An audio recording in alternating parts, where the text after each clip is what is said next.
And joining me now is the acting White House Chief of Staff, Mick Mulvaney. Mr. Mulvaney, welcome back to Meet the Press. Good morning. It is always a pleasure to be here. Let me start first with Virginia Beach. Okay.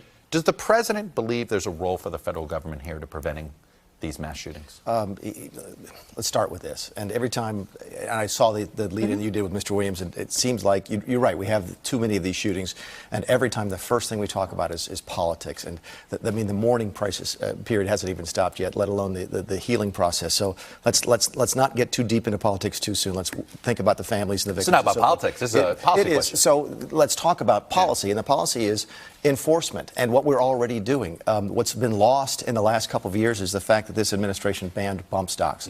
We signed a piece of legislation that fixed the background checks. Now, we don't know if background checks played a role here, but we got to learn more about the silencer situation. You heard Pete about the silencer situation. That seems like a legitimate concern. Right, but keep in mind, I'm more familiar with this situation in Charleston several years ago where a guy walks into a church and shot my desk mate in the South Carolina Senate.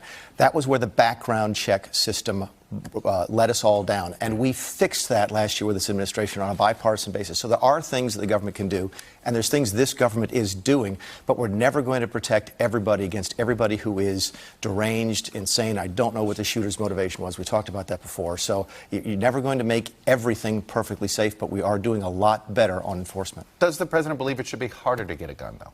I think the president believes very firmly in the Second Amendment right, in our Second Amendment rights. He also believes that you cannot take these exceptions, and clearly people like this are exceptions. This is not the rule. 99.9% of people in this country who own a gun are law-abiding gun owners, and most people don't commit murder, but we have laws on the books having to do with that. I mean, a lot of our laws have to do with a small number of people who break laws, not a large number. You have laws on the books that make murder illegal, and yet people still do it. Laws are not going to fix everything. All right. Let me move to the tariff decision. Can you explain what you believe the Mexican government can do that it is not doing? Sure. Number one, they can secure their southern border. Keep in mind what's lost in the discussion about this is that most of the people coming across, I think on average about 4,500 people came across last night. That compares to 700 people a day just 2 years ago. Most of those folks are not Mexican. They are Guatemalans, they are Hondurans. And that border along the southern Mexico needs to be secured. It's much easier to secure that border than it is our border because it's so much shorter. It's about quarter the length. They could do that. The Mexican government can crack down on their domestic terrorist organizations, their crime organizations. Right now in Mexico, there's roughly 100,000 people trying to move up to the U.S. border. They don't do that by themselves. They do that with the cooperation of these crime groups. The Mexicans can do more there. And lastly, they can make Mexico a safe third country. Keep in mind, if you leave a country, say you leave El Salvador, you say, I'm seeking asylum, the law says you're supposed to seek asylum in the first safe country in which you arrive. Mexico is safe. The Mexican government can address this so that... And they have been taking... They've been taking more, but not enough. And I think that's part of this debate. So why use, though, a stick to bash the Mexican government here? Why not offer them help with their southern border? Why not say, you know what, the Merida Initiative, which was an initiative between the U.S. and the Mexican government to try to deal with the drug cartel situation. I mean, why not try more of those proposals first before just coming down with a hammer? Yeah, and you might ask the next question, why right now? Why do we do it so quickly? And here's why. A couple days ago, I'll give you one anecdote. A couple days ago, 1,000 people crossed in one group. Let's let that sink in for a second. It wasn't 40 people crossing in 25 different places. A group of 1,000 people stormed the border outside of Tijuana, Mexico, I believe into El Paso, Texas. That's never happened before.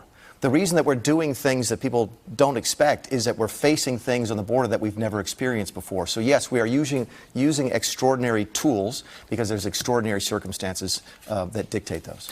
Again, though, it is just hammer, hammer, hammer. I mean, why do you expect the Mexican government to cooperate if you want to punish them economically, even as you're supposedly negotiating a trade agreement, which I know you're trying to say they're unrelated? Right. The Mexicans are going to think it's related. Yeah, well, you assume in that question that we haven't been having those conversations with the Mexicans, that all of a sudden this sort of came out of the blue, out of left field, and that's not the case. You know we've been in contact with the Mexicans. One of the reasons that you have seen them slightly increase the number of people they're taking back into Mexico is because we have been working with them for over, I think, almost 2 years now. So the reward for help, ongoing. The reward for working with them is slap them with these tariffs. When you go from 700 people a day to 4,500 people a day, things are going to be different. Okay, but That's a day, by the way. Let me ask the question that actually the Wall Street Journal asked. Why are you putting the onus on the Mexican government and not on the American government? Because the American government, right now, the House of Representatives is controlled by the Democrats. Since you need 60 votes in the Senate, you need Democratic help. They won't help us. I know that sounds outrageous. Our own government, our own Congress will not help. What kind of effort? When's the last time you met with Democrats on this issue? Great question. It was a month ago, right? It's a month and a half ago. Met with them twice over the course of the last 4 weeks. What do? They're on vacation this week. They left town. Our own government is not helping us fix this circumstance. It's been 4 weeks now since the New York Times, no friend of this administration, wrote an editorial that said it's time for the Democrats in Congress to give HHS more money to deal with the humanitarian crisis. Yeah. But still, we get no help out of the Democrats. I want to put up something here, though, that the tactics aren't working. It's from the Washington Post this weekend. By David Nakamura. And he writes, despite his pressure tactics, unauthorized immigration at the U.S.-Mexican border is at a 12-year peak. The tariff wars have sent jitters through Wall Street, and Pyongyang has resumed testing of short-range missiles, a sign that Kim is growing impatient. The point is the president, every initial idea is sort of a stick, and it hasn't. What results have come from it? Again, that's just not true. Keep in mind, we have continued in dialogue with the North Koreans. I saw that quote. I just had a chance to see it right there for the first time. Keep in mind, 2 years ago, the North Koreans were launching long-range nuclear-capable missiles that we think could reach the mainland of the United States. That's not happening right now. So things have gotten much better because of what the administration has done. So you've now said a couple times, why are we doing these things? Why aren't we sort of using a carrot and a stick? And we have been. We've been doing this now for several years. It's just sometimes you have to take extraordinary measures. This seemed rush out the door on Thursday. You could have easily announced this on Monday or Tuesday. Was the president demanding this as a response to the Mueller news cycle? No, absolutely not. In fact, nothing could be further from the truth. What I told you before about that group of 1,000 people crossing the border was sort of the touchstone for this. But this is something the administration has taken up. I've been acting chief of staff now for about 6 months.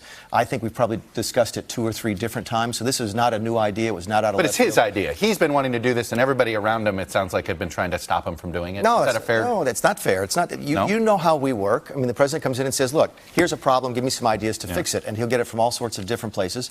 Were there other ideas floated? Yes. Were there other ideas considered? Yes. Were there people who spoke out who gave sort of the downside of doing this? Yes. But that's what you want the president to hear. You want the president to hear all sides of an argument before he makes a decision. The president bluffed on shutting down the southern border about a month ago. The uncertainty that the business community has with all this, they don't know what to make of this. Why is the president continuing to create uncertainty with the business community like this? The purpose of this is not to create uncertainty. The purpose, but it is. Well, it is. That is one of the consequences. The purpose is to fix the situation on the southern border. We've tried all the ordinary things. Again, I reached out almost a month ago to Senate Democrats. We had 2 meetings with them, with the head of DHS, with the head of HHS, to go over these issues. 6 months ago, Nancy Pelosi sat in the White House, and we laid out for her why this was an emergency situation on the southern border, and she said, I don't believe your numbers. I don't believe your facts. I don't believe what you're telling me. Under those circumstances, the ordinary things just don't work. I want to move to the president's response to Robert Mueller. He seems to indicate that the whole Russia interference is a hoax. Does the president accept the fact that Russia interfered in the 2016 election in order to help him win?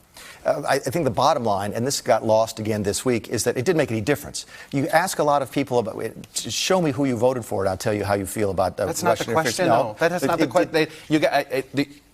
You guys always try to change it to, but no votes were changed. That's not the point. Fine. That's not the point. Does he accept the fact that Russia interfered to benefit him? Keep in mind, which is what Robert Mueller found.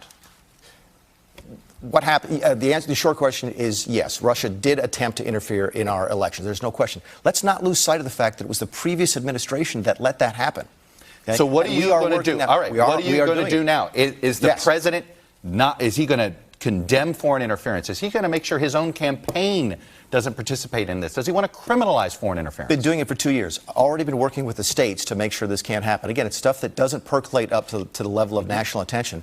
But our Department of Justice, our DHS, have been working with states and local governments to make sure that no foreign government, Russia or anybody, has the ability to do what in 2020, what they did in 2016. I just wish people, tried to lay some of the blame where it belongs in the previous administration for letting it happen in the first place.